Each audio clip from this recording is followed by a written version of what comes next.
Mari kita berdoa.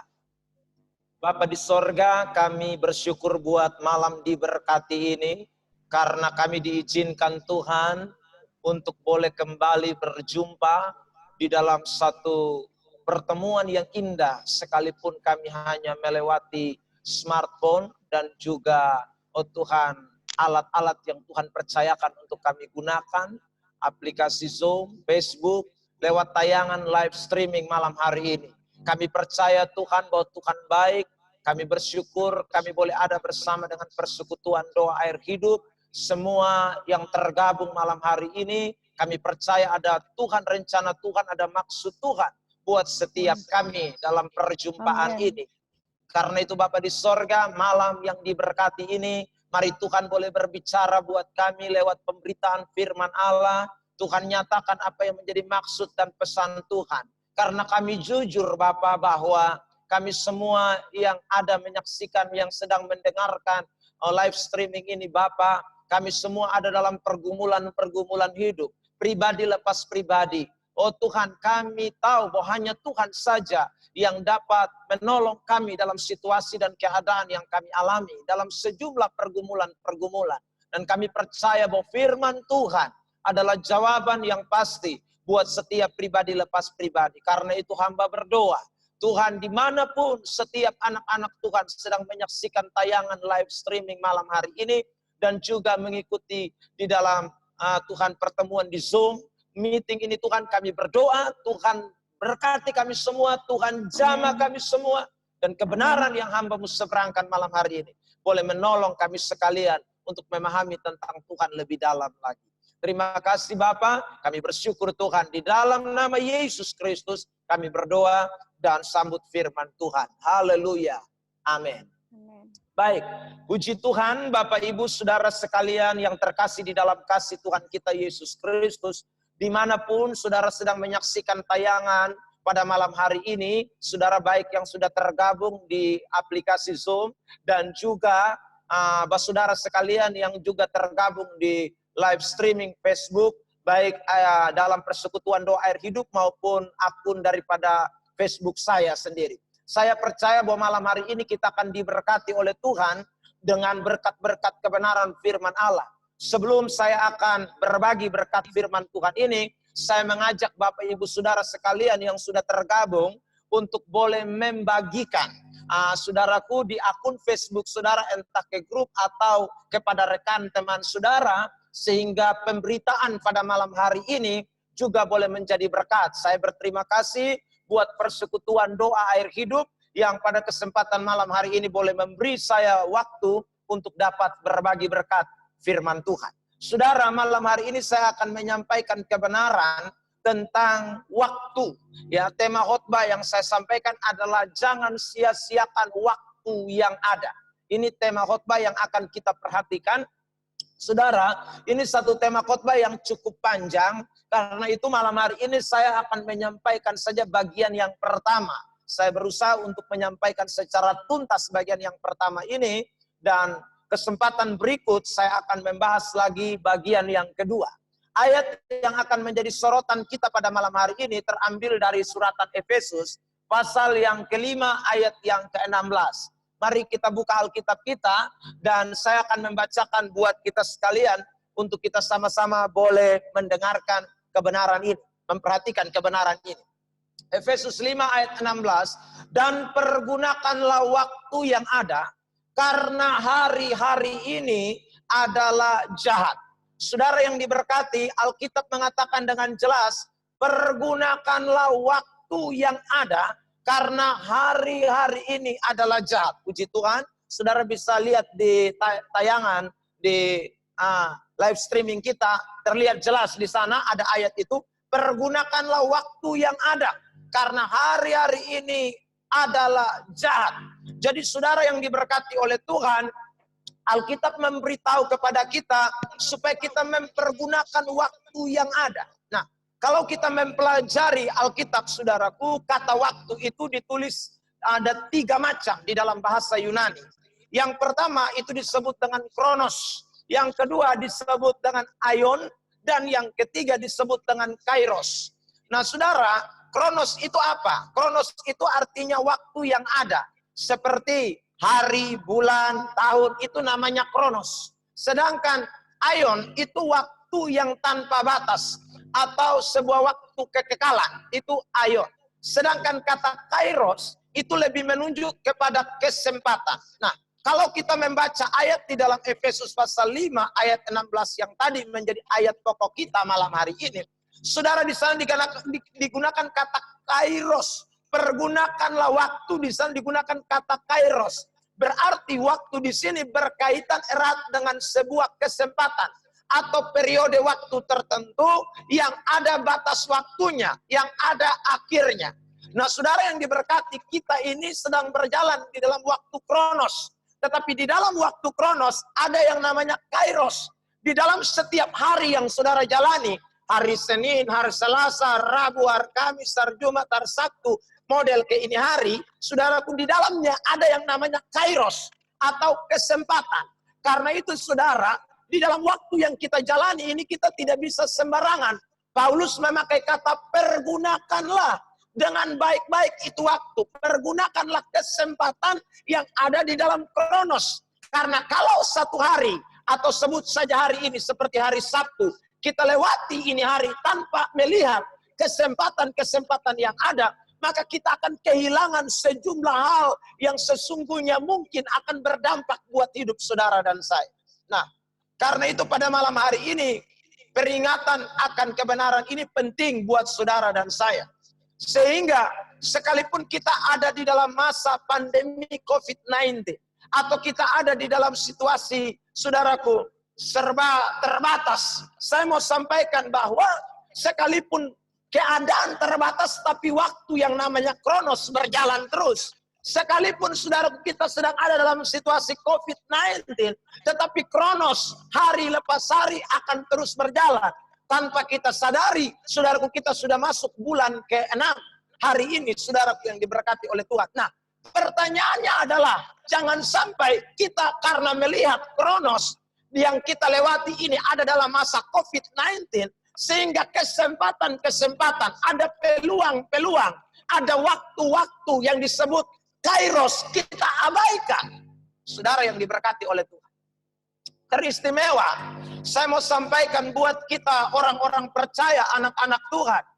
Karena kita sekarang ini lagi boleh dikatakan ibadah dari rumah, saudaraku. Persekutuan dari rumah, gereja dari rumah.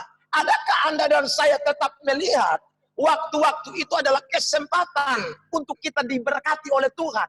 Atau karena kita sudah beribadah dari rumah, kita anggap bahwa oh ini liburan Bapak, Mama, oh ini salah.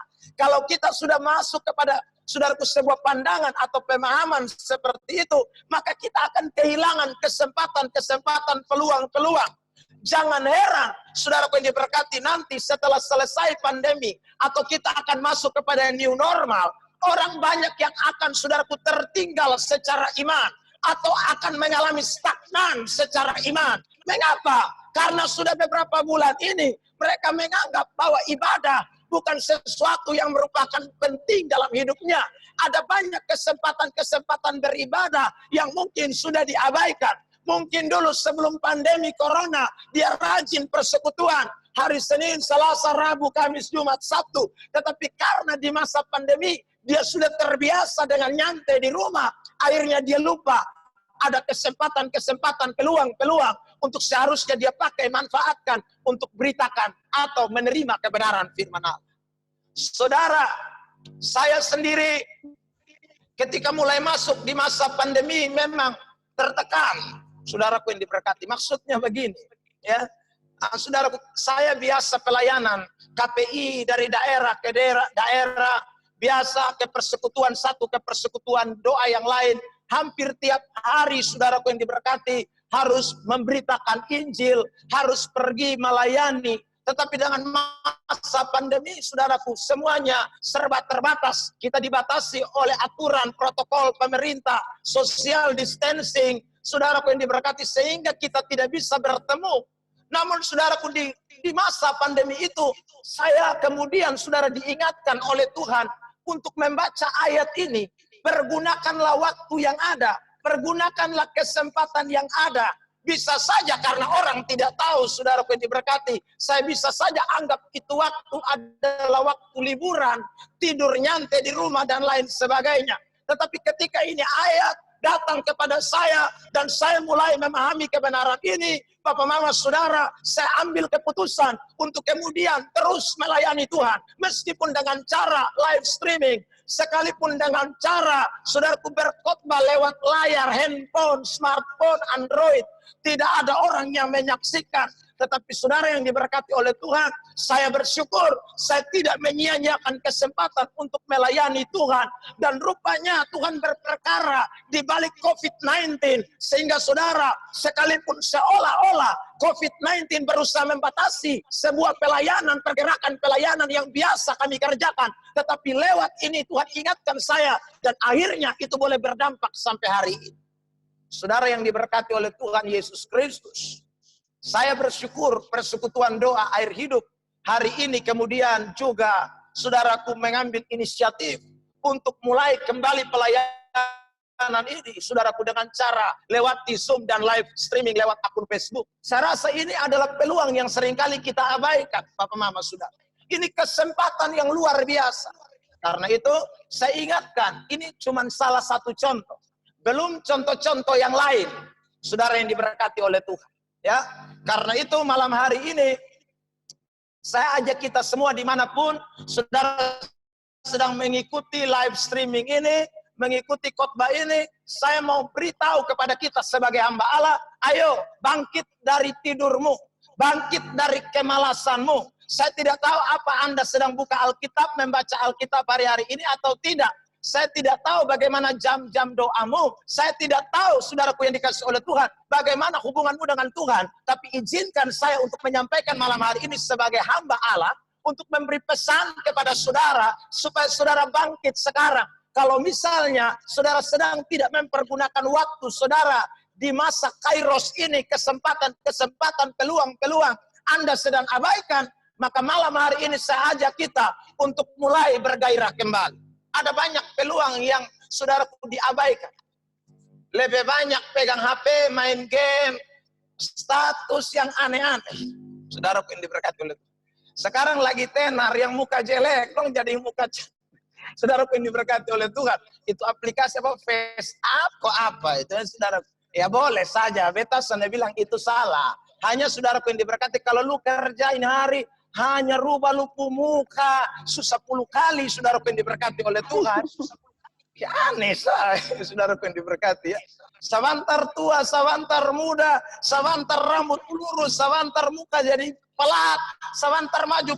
Lu kerja senlanya itu sah. Beta mau ajak sanu level lu buka Alkitab, lu baca firman Allah itu lebih bagus. Makanya setiap malam waktu beta sampaikan kebenaran, waktu saya berbagi kebenaran firman Tuhan, di awal saya selalu ajak, saudara yang diberkati, cukup Anda jadi mitra pelayanan dengan cara membagikan saja, dengan share, saudaraku Anda sudah jadi berkat. Saudaraku, bagi orang lain yang mungkin Anda sudah kenal, yang mungkin saudara tidak pernah berjumpa dengan dia, tetapi lewat jari saudara yang Anda tekan itu, saudaraku, korban hanya tekan satu tombol bagikan, Anda jadi berkat buat banyak orang. Saudara yang diberkati oleh Tuhan Yesus Kristus. Ya. Ini hari saya mau sampaikan buat kita, supaya kita betul-betul diingatkan kembali. Bagaimana kita menjalani ini waktu yang ada, kronos yang ada, atau kairos yang ada ini. Dalam waktu kronos, saudaraku, ada kairos. Jadi bukan hanya kronosnya. Jadi jangan tak sibuk kau hitung hari. Mulai lingkar kalender dari tanggal 1, tanggal 2, tanggal 3, tanggal 4. Ingat, di tanggal 1 tuh ada kairos, ada kesempatan. Di tanggal 2 ada kesempatan. Di tanggal 3 ada kesempatan. Ada peluang yang tidak boleh kita abaikan. Nah, saudara yang diberkati oleh Tuhan Yesus Kristus, malam hari ini kita akan memperhatikan secara kontekstual. Ketika Paulus berkata, pergunakanlah waktu yang ada, pergunakanlah kesempatan yang ada. Kemudian saudaraku yang diberkati, Paulus kemudian mengkaitkannya dengan beberapa hal yang harus kita kerjakan, atau yang harus kita sikapi sebagai bentuk kita meresponi bahwa ini hari ini adalah kesempatan. Apa saja itu? Nah, ini yang saya mau bagikan. Karena itu saudara, Saya malam hari ini menyampaikan satu, nanti bagian berikut baru saya akan menyampaikan yang kedua dan yang ketiga. Malam hari ini cukup satu. Mari kita perhatikan ayat ini, saudara. Efesus pasal yang kelima, ayat yang ke-17. Tadi ayat 16 kan? Sekarang kita mundur satu ayat di ayat 17. Apa yang Paulus katakan? Efesus 5 ayat 17. Ya, kalau bisa ditampilkan ayatnya, puji Tuhan. Tapi saya akan bacakan buat kita. Oke. Efesus pasal yang kelima ayat 17. Ya, saudara perhatikan. Ayat 17. Sebab itu, janganlah kamu bodoh, tetapi usahakanlah supaya kamu mengerti kehendak Tuhan. Garis bawahi kalimat bagian A dari Efesus 5 ayat 17. Sebab itu janganlah kamu bodoh. Berarti Bapak Mama Saudara, orang yang mempergunakan kesempatan, saudaraku, orang yang tidak menyia-nyiakan waktu yang ada, yang disebut kairos itu, adalah orang-orang yang tidak hidup di dalam kebodohan. Dikatakan jelas, janganlah kamu bodoh, saudaraku yang diberkati oleh Tuhan. Nah, saya mau rincikan malam hari ini, supaya kita tahu apa maksud jangan kamu bodoh itu, ya. Supaya kita jangan sampai tidak sadar kita sebenarnya kita juga ada masuk di dalam kelompok orang bodoh, saudara yang diberkati oleh Tuhan. Nah, ada beberapa ciri-ciri yang Alkitab tunjukkan kepada kita tentang orang bodoh. Ada beberapa ciri-ciri yang Alkitab tunjukkan kepada kita orang bodoh. Nah, ciri-ciri ini yang saya berharap supaya kita tanggapi. Sehingga saudaraku, kita betul-betul sedang menyikapi kehidupan kita setiap hari sebagai orang Kristen yang berjalan di dalam menggunakan kesempatan. Tidak menyia-nyiakan kesempatan karena kebodohan kita sendiri. Kebodohan di sini tidak menyangkut soal intelektual. Kebodohan di sini tidak menyangkut soal Anda sekolah S1, S2, S3, tidak. Saudara yang diberkati, kebodohan di sini menyangkut saudara kehidupan kerohanian kita. Menyangkut saudaraku perilaku iman kita. Ini yang seringkali kita tidak sadari. Mari kita lihat satu ayat, ciri yang pertama. 1 Samuel 13 ayat 13. Kitab 1 Samuel pasal 13 ayat 13. Saya bacakan buat kita. 1 Samuel 13 ayat 13. Kata Samuel kepada Saul, ya. Kata Samuel kepada Saul, perbuatanmu itu bodoh. Engkau tidak mengikuti perintah Tuhan Allahmu yang diperintahkannya kepadamu. Sebab sedianya Tuhan mengokohkan kerajaanmu atas orang Israel untuk selama-lamanya. Perhatikan, dikatakan begini, perbuatanmu itu bodoh. Kenapa kok Samuel bilang kepada Saul, perbuatanmu itu bodoh, padahal dia raja. Saudaraku yang diberkati, dia ini raja, tetapi Samuel bilang, perbuatan kau itu bodoh. Kenapa perbuatanmu bodoh? Karena engkau tidak mengikuti perintah Tuhan Allahmu yang diperintahkannya kepadamu. Sebab sedianya Tuhan mengokohkan kerajaanmu atas orang Israel untuk selama-lamanya. Perintah Tuhan yang mana? Pertanyaannya. Kalau kita berbicara perintah Tuhan secara umum terlalu banyak. Tetapi saya mau ajak kita memperhatikan ayat ini secara kontekstual. Apa yang dimaksud perintah Tuhan di dalam ayat 13 tadi yang kita baca. Sekarang kita mundur Bapak Mama Saudara di ayat yang ke-8. 1 Samuel 13 ayat 8. Kita lihat. 1 Samuel 13 ayat yang ke-8. Saya bacakan firman Tuhan. Ia menunggu 7 hari lamanya, saudara, sampai waktu yang ditentukan Samuel. Tetapi ketika Samuel tidak datang ke Gilgal, mulailah rakyat itu berserak-serak meninggalkan dia. Lanjut Bapak Mama Saudara di ayat 11 dan ayat 12. 1 Samuel 13 ayat 11 dan ayat 12. Tetapi kata Samuel, apa yang telah kau perbuat? Jawab Saul, karena aku melihat rakyat itu berserak-serak meninggalkan aku dan engkau tidak datang pada waktu yang telah ditentukan, padahal orang Israel telah berkumpul di Mikas. Saudara, lanjut ayat 12. Saudaraku yang diberkati oleh Tuhan. Di ayat 12, maka pikirku sebentar lagi orang Filistin akan menyerang aku di Gilgal. pikirku, Bapak Mama Saudara, dia pikir nanti orang akan menyerang dia di Gilgal. Padahal aku belum memohon belas kasihan Tuhan. Sebab itu aku memberanikan diri, lalu mempersembahkan korban bakaran. Saudara yang diberkati oleh Tuhan, jadi rupanya firman Tuhan datang kepada Samuel supaya suruh Saul tunggu sampai Samuel datang, baru saudaraku yang diberkati, Samuel yang mempersembahkan korban, bukan Saul yang mempersembahkan korban. Tetapi karena saudaraku Samuel terdesak oleh rakyat yang saudaraku mulai mendesak dia karena mendengar orang Filistin sudah datang, saudaraku yang diberkati, maka pikirnya jangan sampai sebentar Filistin akan menyerang kita dan kita kalah. Karena itu saudaraku dia ambil keputusan, memberanikan diri dikatakan di dalam ayat tadi untuk membakar persembahan yang seharusnya bukan tugas dia. Jadi saudara, perintah yang dilanggar oleh seorang yang bernama Saul, raja itu yang membuat sehingga Samuel berkata kau bodoh, adalah dia mengambil alih tugas keimaman daripada tugas nabi seorang yang bernama Samuel.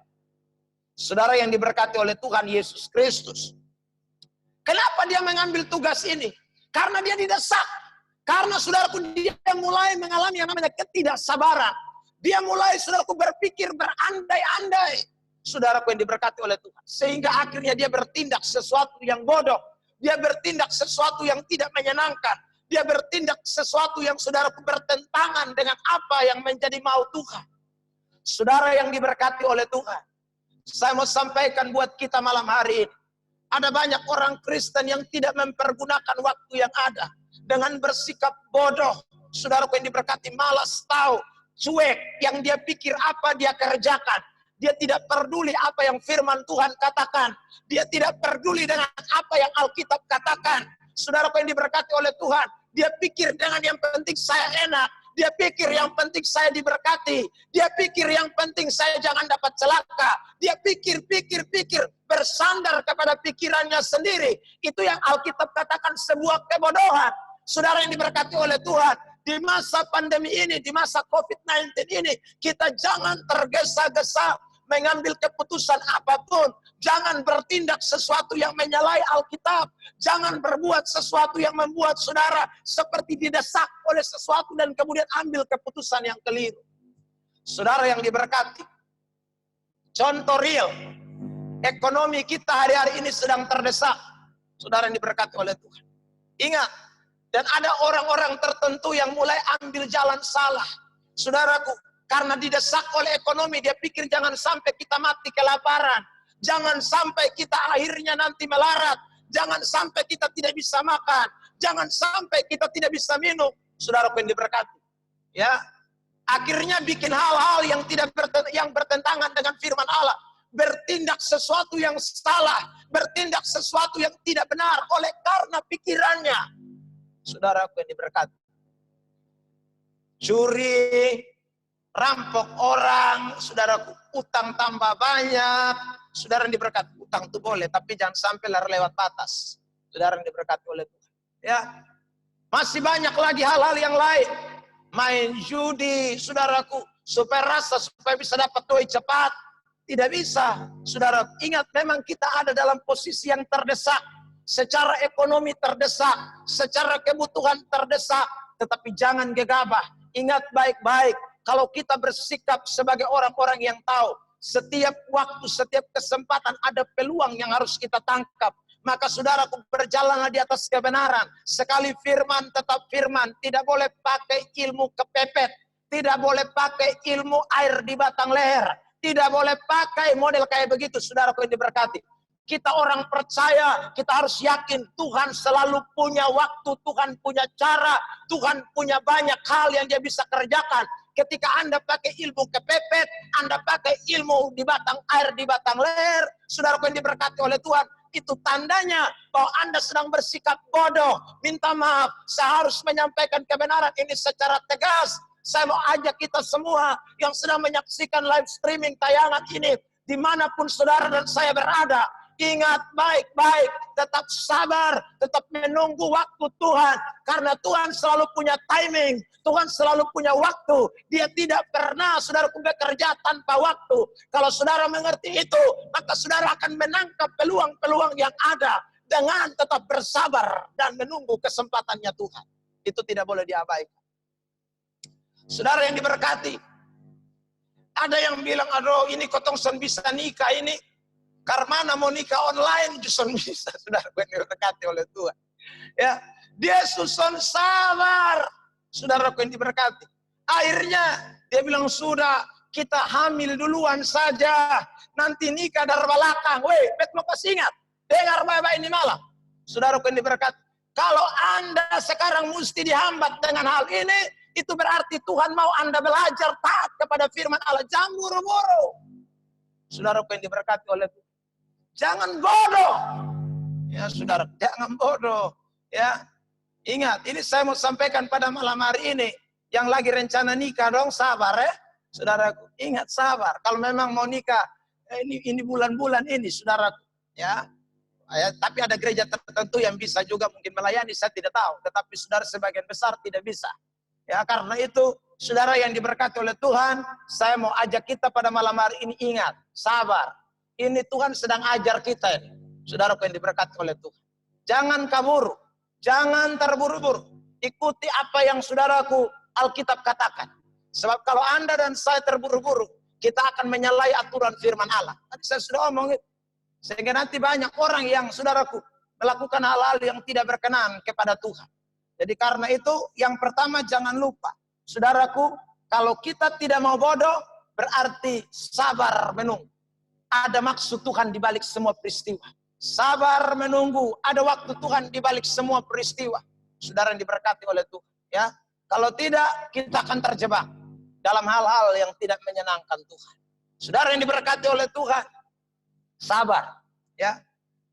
Ingat itu kemauan Tuhan buat kita. Yang kedua, apa yang Alkitab katakan tentang jangan bodoh, saudaraku. Ya, ciri yang kedua, saya lihat di dalam kitab Amsal pasal 14 ayat 17 dan Amsal 20 ayat 3. Dua ayat ya. Amsal 14 ayat 17 terlebih dahulu. Mari kita lihat ayat ini. Saya bacakan. Lalu Amsal 20 ayat 3. Amsal 14 ayat 17 pertama. Oke.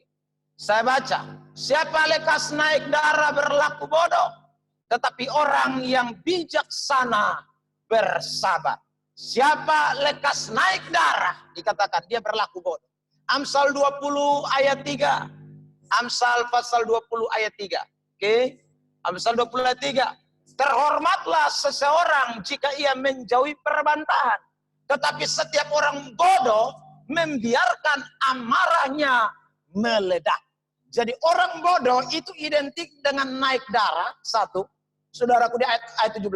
Yang kedua, kita temukan di ayat 3 sama. Ini sama arti. Amarahnya meledak.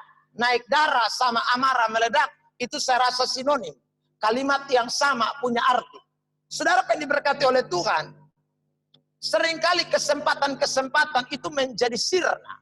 Oleh karena kita tidak bisa mengontrol diri kita. Kesempatan-kesempatan, peluang-peluang itu sebenarnya ada. Tetapi karena kita bersikap seperti yang dikatakan Amsal 14 dan Amsal 20 tadi. Lekas naik darah, saudaraku marah, meledak-ledak. Akhirnya saudaraku sebuah peluang yang seharusnya kita raih. Sebuah peluang yang seharusnya kita dapati. Yang mungkin saudaraku akan mendatangkan hal penting buat saudara dan saya. Sirna atau saudaraku berlalu oleh karena sikap kita yang lekas marah, yang bodoh, yang tidak bijak. Dikatakan di dalam ayat tadi. Saudara yang diberkati oleh Tuhan Yesus Kristus. Beberapa hari yang lalu saya menyampaikan firman Tuhan tentang waspada dengan tema waspada terhadap segala hasutan. Saudaraku yang diberkati. Ya. Waspada terhadap segala hasutan. Saudara yang diberkati oleh Tuhan Yesus Kristus. Ada banyak rumah tangga hancur hanya karena hasutan. Ada banyak pelayanan hancur karena hasutan. Ada banyak saudaraku hubungan persaudaraan jadi hancur karena hasutan. Ada banyak hubungan kekeluargaan menjadi hancur Karena yang namanya hasutan. Saudara yang diberkati oleh Tuhan, ketika hasutan itu datang, sebenarnya kita bisa untuk saudaraku menetralisirnya atau bisa mengimbanginya. Jikalau kita tidak bodoh, jikalau kita melihat itu sebagai saudaraku kesempatan yang Tuhan izinkan terjadi dalam hidup kita. Karena saya terlampau yakin Alkitab berkata bahwa tidak ada sehelai rambut pun yang gugur tanpa izin Tuhan. Kalau sehelai rambut yang kecil saja gugur, itu tanpa harus ada izin Tuhan. Apalagi hal-hal besar yang kita alami dalam hidup kita. Seperti saudaraku tantangan, masalah, omongan orang, fitnahan orang, dan segala hal yang kita alami di dalam dunia ini. Semuanya terjadi atas izin Tuhan. Makanya dalam menyikapi kondisi-kondisi seperti ini, kita tidak boleh lekas cepat naik darah. Kita tidak boleh lepas tangkap dengan emosi kita. Kita tidak boleh lekas tangkap dengan saudaraku sikap yang tidak bijaksana. Kita akan jadi orang bodoh. Saudara yang diberkati oleh Tuhan, kita akan jadi orang bodoh. Makanya malam hari ini, lewat tayangan live streaming ini, saudara, ini saya mau sampaikan. Karena di masa COVID-19 ini, sekalipun kita stay at home lebih banyak, saudara yang diberkati oleh Tuhan. Tapi banyak orang yang juga ketika stay at home lebih banyak, saudaraku dia mulai dengar bahasa-bahasa asing yang mulai datang dari kiri dan kanan, saudaraku yang diberkati. Itu terkadang membuat akhirnya sebuah hubungan itu bisa retak, saudaraku. Satu keakraban itu bisa hancur, saudara yang diberkati oleh Tuhan. Ya, karena itu pada kesempatan diberkati ini, Anda dan saya harus bisa tetap kontrol diri. Orang bilang urut dada lebih banyak, saudaraku yang diberkati oleh Tuhan. Orang bilang sekali lagi menahan emosi, menahan saudaraku amarah kita, menahan segala sesuatu. Sekalipun terkadang berita yang datang itu pahit, berita yang datang itu tidak menyenangkan. Tetapi sebagai anak-anak Tuhan yang tahu bahwa setiap hidup kita ini ada peluang, ada kesempatan, saudaraku yang diberkati, ingat, jangan sia-siakan. Jangan sia-siakan itu peluang. Sabar, sabar, sabar. Lewati saja saudaraku diberkati. Jangan cepat naik darah. Jangan tetap cepat menanggap dengan emosi. Jangan cepat saudaraku diberkati. Nanti Anda dan saya kehilangan hal-hal yang seharusnya Anda dan saya dapat di hari-hari ini. Anda dan saya akan kehilangan berkat-berkat Tuhan. Saudara yang diberkati oleh Tuhan Yesus Kristus. Karena itu, saudara yang diberkati oleh Tuhan Yesus Kristus, sekali lagi, sekalipun mungkin Anda di rumah, hari-hari ini makan daging banyak, ingat, jangan cepat naik darah. Pesan saya, jangan cepat naik darah ya. Saudara yang diberkati oleh Tuhan, tetap bijak. Dengar apa-apa dari istri, coba Anda netralisir dulu. Dengar apa-apa dari suami, netralisir dulu, saudaraku yang diberkati. Jangan cepat tangkap. Karena kalau Anda langsung ambil keputusan dengan emosi, dengan naik pitam, dengan lekas marah, saudaraku yang diberkati oleh Tuhan, itu Alkitab bilang kita orang bodoh. Dan kita akan hilang kesempatan. Mungkin rumah tanggamu masih bisa bertahan sampai Tuhan Yesus datang kembali, tapi gara-gara lu punai darah, maka saudaraku yang diberkati oleh Tuhan, Anda yang bikin hancur rumah tanggamu sendiri. Seharusnya hubungan persahabatanmu dengan temanmu itu baik-baik saja, tetapi karena kau lekas marah, maka saudaraku yang diberkati oleh Tuhan, akhirnya hubungan kekerabatanmu yang sebenarnya nanti setelah COVID mungkin dia bisa ajak kau makan-makan, tetapi karena kau sudah marah-marah terlebih dahulu, maki-maki dia lewat Facebook, maki-maki dia lewat WA, maki-maki dia saudaraku dengan kata-kata kasar, akhirnya hubunganmu jadi retak dan hancur. Saudara, orang yang bijak, orang yang mengerti bahwa setiap hari-hari ini adalah ada peluang, ada kesempatan, dia tidak akan lekas naik darah. Saudara yang diberkati oleh Tuhan Yesus Kristus. Karena itu hal kedua yang tidak boleh kita lupakan. Sekarang kita pindah hal ketiga. Saya masih bahas soal saudaraku, jangan bodoh ya, jangan bodoh. Ayat yang akan menjadi sorotan kita pada malam hari ini, saudaraku, dari hal yang ketiga ini, saya mau angkat dari kitab Amsal, pasal 1 ayat 7. Dan pasal 15 ayat 5. Dua ayat ya. Amsal 1 ayat 7. Saudaraku yang diberkati oleh Tuhan. dan Amsal 15 ayat yang kelima. Amsal pasal 1 ayat 7. Takut akan Tuhan adalah permulaan pengetahuan. Tetapi orang bodoh, garis bawah kata ini ya. Orang bodoh menghina hikmat dan didikan. Pindah Amsal 15 ayat 5. Amsal 15 ayat 5. Orang bodoh menolak didikan ayahnya. Tetapi siapa mengindahkan teguran adalah bodoh, bijak. Perhatikan ya, orang bodoh menolak didikan. Amsal 1 ayat 7 juga mengatakan, orang bodoh menghina hikmat dan didikan. Jadi saudara, ini dua ayat yang sinkron. Sama, saudara yang diberkati oleh Tuhan. Saya kasih kesimpulan yang ketiga. Jadi kalau kita disebut bodoh itu apa? Kalau kita tidak mau diajar. Kalau kita tidak mau dididik. Kalau kita tidak mau menerima pengetahuan. Saudara yang diberkati, saya lebih condong kepada pengetahuan atau hikmat di sini adalah berbicara tentang hikmat yang adalah firman Allah. Didikan firman Tuhan. Saudara yang diberkati oleh Tuhan. Karena apapun ajaran di dunia ini, kalau tidak disinkronkan dengan firman Allah, tentu saudara yang diberkati, ajaran itu adalah ajaran yang memang baik. Tetapi saudaraku tidak mempunyai kekuatan makna di dalam pribadi kita. Tetapi saudaraku, ketika kita berbicara tentang didikan sesuai dengan firman Allah, itu mempunyai kekuatan makna. Kenapa saya katakan punya kekuatan makna? Karena Alkitab berkata dengan jelas dalam kitab Roma, pasal yang pertama, ayat yang ke-16 dan ayat 17. Di sana dikatakan bahwa, saudaraku, Injil itu adalah kekuatan Allah yang saudaraku menyelamatkan manusia. Dikatakan juga di dalam saudaraku 2 Timotius pasal 3 ayat yang ke-16 juga sama. Di sana dikatakan bahwa segala tulisan yang diilhamkan oleh Allah itu bermanfaat untuk mengajar, untuk menyatakan kesalahan, untuk memperbaiki kelakuan, dan untuk menuntun orang di dalam segala kebenaran. 2 Timotius 3 ayat 16, Mas Bayu. Ya. 2 Timotius 3 ayat 16. Ya. Itu ayat mengatakan demikian. Berarti begini, didikan apapun, kalau di luar kebenaran, itu akan menjadi sesuatu yang saudaraku hanya bersifat, boleh saya katakan, horizontal. Dia tidak bersifat vertikal, tidak ada hubungan dengan Tuhan. Tetapi ketika saudara dan saya diajar, dididik oleh hikmat yang tak terbatas, yaitu firman Allah, itu manfaatnya luar biasa. Karena hubungannya bukan hanya horizontal. Ketika Anda dengar firman Allah, Anda sedang memiliki hubungan secara vertikal dengan Tuhan. Jadi meskipun Anda dengar khotbah pendeta Eben yang sampaikan malam hari ini, dan mungkin pendeta-pendeta yang lain, hamba-hamba Tuhan yang lain Anda dengar, sekali lagi itu didikan firman Allah. Itu ajaran-ajaran Alkitab. Karena kalau saudara mau dengar, maka saudara yang diberkati oleh Tuhan, Anda akan jadi orang yang bijak. Anda akan lihat ada kesempatan, ada peluang. Saudara yang diberkati oleh Tuhan. Makanya Paulus mengatakan di dalam suratan Filipi, dan juga Petrus mengatakan dalam suratan Petrus, ayat itu nanti di bagian akhir, pada pertemuan kita akan datang, kita akan lihat, saudara pun diberkati.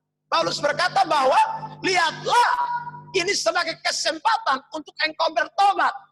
Saudara pun diberkati oleh Tuhan. Kalau Anda mendengar firman Allah, diajar oleh Alkitab, dan Anda melihat ini sebagai sebuah peluang, kesempatan yang Anda tangkap, Anda tidak akan jadi orang bodoh. Saudara yang diberkati oleh Tuhan. Anda akan melihat ini didikan luar biasa. Makanya dikatakan Amsal 1 ayat 7. Takut akan Tuhan itu permulaan pengetahuan. Tetapi orang bodoh menghina hikmat dan didikan. Jadi hikmat dan didikan ini berkaitan erat dengan takut akan Tuhan. Berkaitan erat dengan pengetahuan, knowledge tentang Tuhan. Saudara yang diberkati oleh Tuhan. Di bagian lain Hosea 4 ayat 6. Mungkin kita bisa baca ini ayat ya. Hosea pasal 4 ayat 6. Saudaraku, Alkitab berkata begini, Hosea pasal 4 ayat 6. Hosea 4 ayat 6 bisa ditampilkan, saudara, dan saya mau kita baca. Saya akan bacakan, saudara lihat ya. Hosea 4 ayat 6. Oke. Hosea pasal 4 ayat 6. Umatku binasa karena tidak mengenal Allah. Karena engkaulah yang menolak pengenalan itu. Saudara, perhatikan, kata pengenalan itu. Maka aku menolak engkau menjadi imamku. Dan karena engkau melupakan pengajaran. pengenalan, dan pengajaran. Jadi ini berkaitan dengan didikan. Berkaitan dengan saudaraku pengetahuan. Pengenalan, pengajaran, alamu maka aku juga akan melupakan anak-anakmu. Saudaraku. Jadi orang bodoh sekali. Kalau sampai saudaraku yang diberkati, dia tidak mau diingatkan firman Allah. Dia tidak mau ditegur oleh Alkitab. Saudaraku, dia tidak mau dikasih tahu oleh firman. Itu orang bodoh, saudaraku yang diberkati. Orang yang berhikmat, orang yang tahu ini adalah kesempatan.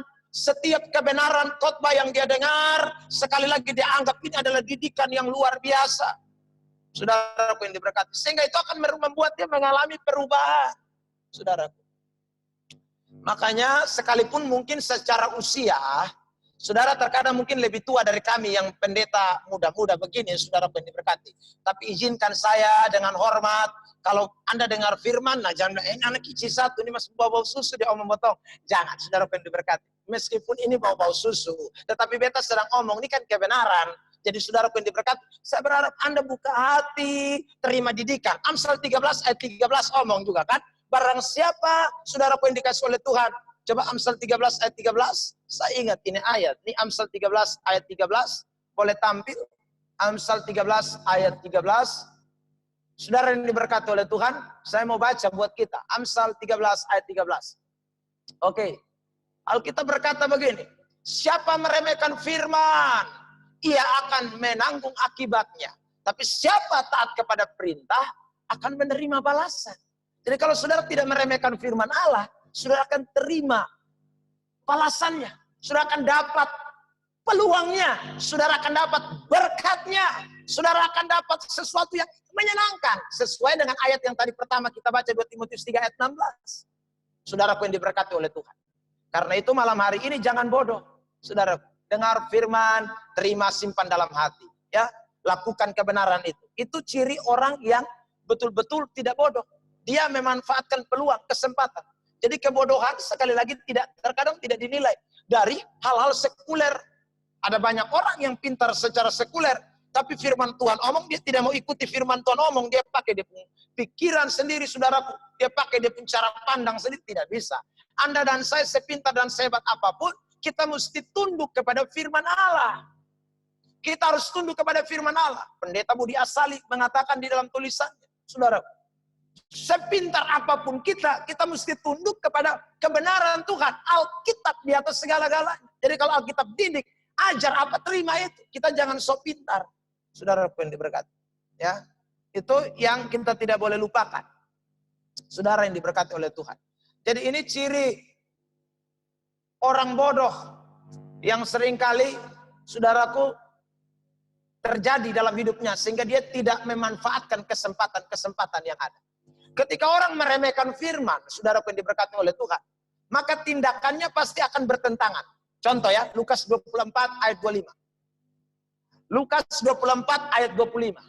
Mari kita lihat. Jadi tidak dengar saja itu firman sudah bodoh. Apalagi saudaraku yang diberkati oleh Tuhan, dengan sikap menolak atau tidak mau melakukan firman. Lukas 24 ayat 25. Lebih bodoh lagi. Lalu ia berkata kepada mereka, hai kamu orang bodoh. Betapa lambannya hatimu sehingga kamu tidak percaya segala sesuatu yang telah dikatakan para nabi. Jadi sudah dikatakan, hai kamu orang bodoh, lambat sekali kamu. Kok kamu tidak percaya segala sesuatu yang telah dikatakan para nabi? Lompat, Matius 7 ayat 26. Injil Matius pasal 7 ayat 26. Ya. Injil Matius pasal 7 ayat 26. Saya bacakan Matius 7. Tetapi setiap orang yang mendengarkan perkataanku ini dan tidak melakukannya, ia sama dengan orang yang bodoh yang mendirikan rumah di atas pasir. Jadi kalau dengar firman tidak lakukan, atau saudaraku tolak firman, jadi tolak firman bodoh, tidak lakukan firman bodoh, tanggap lama mau mati. Dengar khotbah 10-12 tahun mah, son paham, itu juga bodoh. Alkitab bilang. Saudaraku yang diberkati oleh Tuhan. Nah orang-orang seperti ini akan hilang kesempatan, hilang peluang. Saudara, hilang. Ada anugerah, ada sesuatu yang sebenarnya dia mesti dapat. Di hari tadi saya katakan, hari Senin, Selasa, Rabu, Kamis, bulan Januari, Februari, Maret, tahun 2019, 2020, 2021. Tapi dia kehilangan. Karena orang sekali lagi sudah tangkap firman, dia tidak tangkap. Orang sudah dengar firman, dia malas tahu. Orang sudah lakukan kebenaran, dia tidak mau lakukan. Bodoh. Saudaraku yang diberkati oleh Tuhan.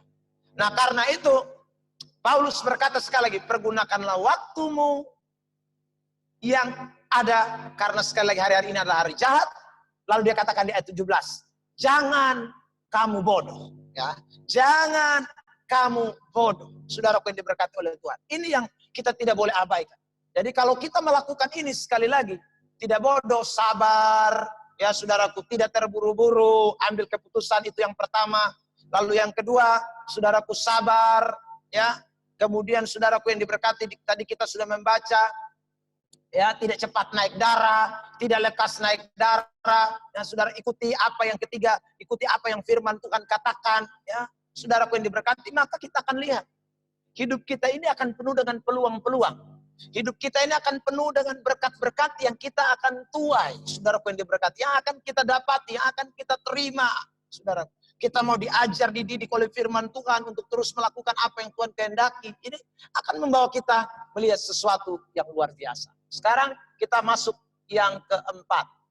Saudaraku yang diberkati oleh Tuhan. Ciri yang keempat orang bodoh. Ini ciri yang terakhir. Ya, ciri yang keempat orang bodoh. Mari kita baca Lukas pasal 12 ayat 20 dan 21. Lukas 12 ayat 20 dan 21. Tetapi firman Allah kepadanya, hai engkau orang bodoh, pada malam ini juga jiwamu akan diambil daripadamu. Dan apa yang telah kau sediakan, untuk siapakah itu nanti? Demikianlah jadinya dengan orang yang mengumpulkan harta bagi dirinya sendiri, jikalau ia tidak kaya di hadapan Allah. Dikatakan saudaraku, hai kau orang bodoh. Kenapa dia dikatakan bodoh? Karena saudara, kalau kita membaca ayat ini secara kontekstual, dia punya waktu-waktu, kesempatan-kesempatan yang Tuhan beri. Dia hanya pakai untuk memperkaya dirinya. Dia hanya memakai untuk saudaraku bagaimana secara jasmani dia dipenuhi. Sementara secara rohani, manusia batinianya dia tidak tata secara baik. Sehingga saudaraku dia kaya secara jasmani, tetapi dia miskin secara rohani. Karena saudaraku yang diberkati oleh Tuhan, dia tidak peduli soal rohaninya. Yang dia peduli adalah bagaimana saya makan besok. Yang dia peduli adalah bagaimana saya punya rumah besok. Saya akan bangun 2 lantai, 3 lantai. Karena mau simpan uang di bank ini tidak bisa lagi. Saya harus tambah di sini, saya harus tambah di situ. Ini yang ada di pikirannya. Sementara soal kerohaniannya dia tidak pusing. Makanya Yesus berkata, hai engkau orang bodoh, pada malam ini juga jiwamu akan diambil daripadamu. Untuk apakah semua yang kau sediakan itu nanti? Saudara yang diberkati oleh Tuhan. Ada banyak orang kehilangan kesempatan untuk membenahi imannya, untuk membenahi rohaninya. Dia pikir hidup ini hanya sekedar bagaimana makan minum kaya raya, beli oto, beli mobil, bangun rumah. Anda keliru. Saudaraku yang diberkati oleh Tuhan. Ingat, ini saya mau sampaikan. Ingat baik-baik. Sebab Anda dan saya suatu saat kita akan mengakhiri pertandingan di dalam dunia ini. Saudara, mati itu bukan sudah capek bekerja di dunia. Mati itu bukan karena sudah lelah tinggal di dunia. Mati itu karena sudah selesaikan tugas penting di dunia ini. Saudara yang diberkati oleh Tuhan. Kalau saudara model kayak ini orang kaya nih, ini mati karena su capek. Su capek makan uang, su capek saudara kerja banting tulang. Karena bab tua lembur terus kan. Bagaimana kaya, bagaimana kaya. Capek percuma, mati bodoh. Saudara yang diberkati oleh Tuhan. Itu namanya orang yang tidak pergunakan kesempatan yang ada. Makanya malam hari ini, kalau Anda seorang PNS, kalau Anda seorang wira swasta, businessman, businesswoman, tukang ojek, tukang sayur, tukang jual ikan, saudara yang diberkati, siapapun Anda, profesi itu tidak salah. Profesi itu bukan dosa. Profesi itu adalah karunia anugerah Tuhan yang Tuhan percayakan buat saudara dan saya. Tetapi ingat baik-baik, profesi tidak boleh menjadi Tuhanmu. Karena yang menjadi Tuhanmu adalah sang pemberi profesi. Karena saudara diberkati oleh Tuhan, kalau kita mentuhankan profesi kita, maka kita akan lupa esensi hidup yang sesungguhnya. Kita akan lupa bagaimana membenahi hidup rohani kita. Kita akan lupa untuk membangun kehidupan batinia kita, memperkaya manusia rohani kita. Kita akan lupa. Kita akan model kayak orang kaya. Saudara diberkati oleh Tuhan. Karena itu waktu Anda pulang nanti, Anda tidak bisa bawa emas, perak, segala macam. Saudaraku yang diberkati. Tidak bisa. Saya selalu sampaikan ini berulang-ulang kali. Mungkin juga saudara yang dengar khotbah saya sudah sering dengarkan apa yang saya bicarakan ini. Tapi saya mau ingatkan lagi. Karena ada berapa banyak orang di dunia ini yang sudah jadi Kristen tetapi tidak menjadikan Tuhan sebagai Tuhannya. Tetapi harta menjadi Tuhannya. Pekerjaan jadi Tuhannya. Saudaraku yang diberkati oleh Tuhan. Ingat, kita harus betul-betul tahu, sadar benar. bahwa hidup ini adalah kesempatan di mana kita mulai memperkaya kerohanian kita. Hidup ini adalah kesempatan di mana kita mulai memperhatikan. Ini kesempatan yang Tuhan beri, Bapak, Mama, Saudara. Ini kesempatan yang tidak boleh kita abaikan. Selagi kita masih ada di dalam dunia yang fana ini. Karena itu, saudaraku, ada pujian mengatakan hidup ini adalah kesempatan. Ya. Ada pujian mengatakan hidup ini adalah kesempatan. Jangan sia-siakan kesempatan yang Tuhan beri. Saudaraku yang diberkati, ayo. Jangan sia-siakan kesempatan. Kesempatan untuk apa? Itu lagu mengatakan melayani Tuhan. Yang sekarang ini lagu baru meninggal seakan bulan lalu. Saudaraku yang diberkati oleh Tuhan. Seorang hamba Tuhan, seorang pendeta. Melayani Tuhan. Ya saudara, memberi hidup kepada Tuhan. Diisi secara rohani. Terus iman mesti bertumbuh, rohani mesti bertumbuh. Itu orang yang mempergunakan kesempatan. Karena itu di masa pandemi ini saya rasa kalau Anda dan saya mengerti kebenaran ini, kita akan banyak baca Alkitab, kita akan banyak mengenal Tuhan. Saya baru saja, saudaraku, ketemu dengan seseorang luar biasa. Dia bertobat karena masa pandemi ini. Dia baca Alkitab dari Kejadian sampai Wahyu dalam 1 bulan. Saudaraku ini, dia habiskan. Dan dia ketemukan banyak sekali hal yang membuat dia sadar. Saudaraku diberkati.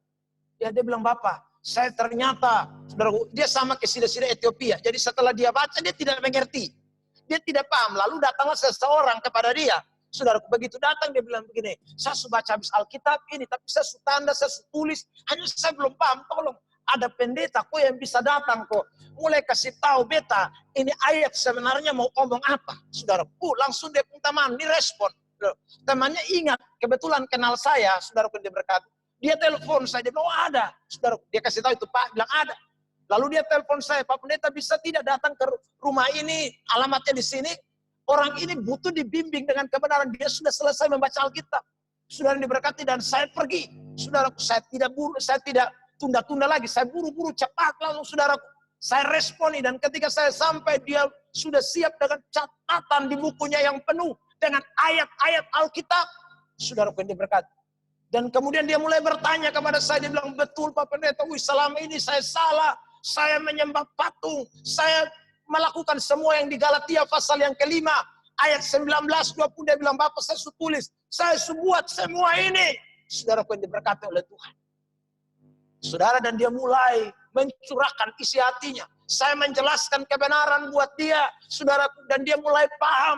Dia bilang, selama ini saya tidak tahu. Sejak masa muda saya sampai saya sudah tua. Baru Tuhan izinkan saya bisa mengerti kebenaran. Saudaraku yang diberkati oleh Tuhan Yesus Kristus. Tentu sekali lagi, ini satu contoh. Nah kita yang Kristen bagaimana? Kita yang sudah lama jadi orang Kristen, saudaraku berakar di Kristen sekian lama, beranak cucu di Kristen sekian lama. Adakah kita masih betul-betul mencintai firman? Betul-betul mencintai Tuhan? Betul-betul saudaraku menjadikan Tuhan number one di atas segala-galanya atau tidak? Kalau tidak maka sayang sekali. Anda sedang menyia-nyiakan kesempatan hidup. Makanya tema khotbah malam hari ini, jangan sia-siakan waktumu. Ingat, jadi kalau Anda tidak memperkaya rohanimu hari ini, Anda sedang sia-siakan waktu. Anda tidak memperkaya hidup rohanimu sekarang, Anda sedang sia-siakan waktu. Kalau Anda tidak mau terima didikan firman Allah, tadi saya katakan, tidak didikan firman Allah, tidak mau ditegur, tidak mau diajar, tidak mau lakukan firman, Anda sedang sia-siakan kesempatan waktu yang ada. Kalau Anda cepat naik darah, lekas emosi, Anda sedang menyanyiakan kesempatan dan waktu yang ada. Kalau Anda tidak sabar untuk melihat waktu Tuhan, timingnya Tuhan, Anda orang yang sekali lagi sedang menyanyiakan kesempatan dan waktu Tuhan. Ini penting buat kita malam hari. Jadi saudara, saya ingin sampaikan ini bagian pertama buat kita. Saya rincikan secara mendetail. Saya berharap supaya kita semua yang menyaksikan tayangan pada malam hari ini tidak melewatkan ini kesempatan. Kita betul-betul memahami esensi dari apa yang firman Tuhan katakan.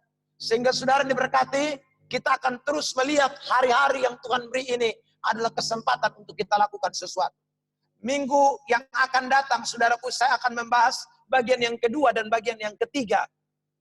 Saya akan membahas di ayat 17, ya Bapak Mama Saudara, Efesus 5, ayat 17 tampilkan. Saya tidak akan uraikan, tapi saya kasih apa yang akan kita bahas pada minggu akan datang itu terlihat di dalam ayat ini. Efesus 5, ayat 17.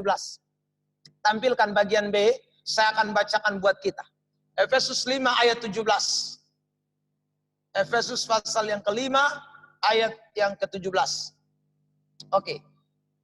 Bagian B saja saya baca, tetapi usahakanlah supaya kamu mengerti kehendak Tuhan. Jadi saya akan menekankan khusus soal mengerti kehendak Tuhan. Itu pada pertemuan kita yang akan datang. Dan kemudian saya juga akan membahas bagian yang terakhir. Pada minggu yang akan datang itu, saudaraku yang diberkati, ya kita akan tutup dengan ayat yang ke-18. Efesus pasal yang kelima. Ayat 18. Dua bagian itu yang akan kita soroti pada pertemuan akan datang. Di sana dikatakan, janganlah kamu mabuk oleh anggur, karena anggur menimbulkan hawa nafsu, tapi hendaklah kamu penuh dengan roh. Jadi orang yang tidak menyia-nyiakan waktu dan kesempatan, yang pertama dia tidak bodoh, yang kedua dia usaha untuk mengerti kehendak Allah, yang ketiga dia akan penuh dengan Roh Kudus. Itu 3 poin yang kita perhatikan. Dan saya sudah bahas satu malam hari ini. Kita akan ketemu lagi pada kesempatan yang akan datang. Poin yang kedua dan poin yang ketiga itu akan menjadi pokok pembahasan kita. Saya berharap dimanapun saudara sedang menyaksikan tayangan pada malam hari ini, lewat persekutuan doa air hidup, saudara boleh diberkati oleh Tuhan, sehingga ingat, jangan sia-siakan waktu yang Tuhan beri. Puji Tuhan, saya ajak kita untuk kita berdoa, dan saya akan kembalikan kepada pemimpin pujian. Saya ajak kita berdoa terlebih dahulu. Mari tundukkan kepala saudara. Jikalau saudara punya pergumulan malam hari ini, saya percaya Tuhan tidak bisa dibatasi. Dia omnipresent. Dia ada di tempat di mana engkau berada. Saya tidak tahu ada yang menyaksikan tayangan ini. Mungkin ada di luar kota Kupang. Mungkin ada di luar negeri. Saya tidak tahu. Tapi malam hari ini engkau dan saya ada bertemu dengan Tuhan. Saya berdoa malam hari ini buat setiap saudara. Di dalam nama Tuhan Yesus Kristus. Tuhan sedang menjamah setiap pribadi lepas pribadi. Lewat firman Allah ini, karena kami tahu ini kronos yang sedang kami lewati. Dan dalam kronos ada kairos, ada kesempatan, ada peluang, ada waktu. Kami tidak mau jadi bodoh. Kami harus semakin hari, semakin memahami tentang kehendak Tuhan. Kami sabar, kami menjadi orang-orang Kristen yang dididik, diajar dengan kebenaran. Kami menjadi orang-orang Kristen yang tidak mau meremehkan firman Tuhan. Kami menjadi orang-orang Kristen yang betul-betul tidak menjadikan harta sebagai Tuhan kami. Tetapi Tuhan di atas segala-galanya. Tuhan tolong kami semua. Kami boleh mengendalikan diri kami. Kami berlaku bijak. Kami tidak lekas naik darah. Kami bisa mengontrol situasi keadaan yang kami sedang alami. Kami percaya Tuhan Engkau sudah memberkati setiap hidup. Karena dalam kairos, dalam kronos, ada kairos, ada kesempatan.